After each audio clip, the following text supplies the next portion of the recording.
Unit 12, Davy Crockett. In the late 1700s and early 1800s, lots of Americans began moving west. They moved to territories such as Ohio, Indiana, Kentucky, and Tennessee. These lands were wild and dangerous, but many people didn't mind living on the frontier. In 1786, Davy Crockett was born to a family that lived on the frontier in Tennessee. He grew up on a farm and was driving cattle to Virginia when he was only 12.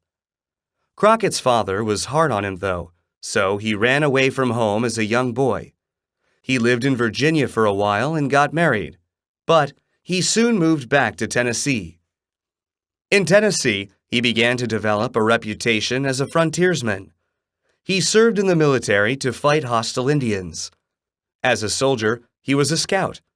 He was also an outstanding hunter. People easily recognized him by the coonskin cap he wore on his head.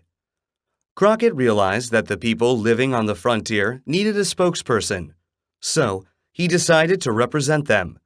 He got involved in politics. First, he served in the Tennessee legislature.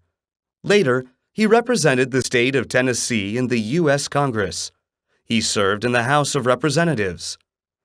In 1836, he lost an election, so he left Washington, D.C. He and his family then moved to Texas. Texas had just declared its independence from Mexico. In response, Mexican soldiers invaded parts of Texas. Crockett went to the Alamo in San Antonio, Texas.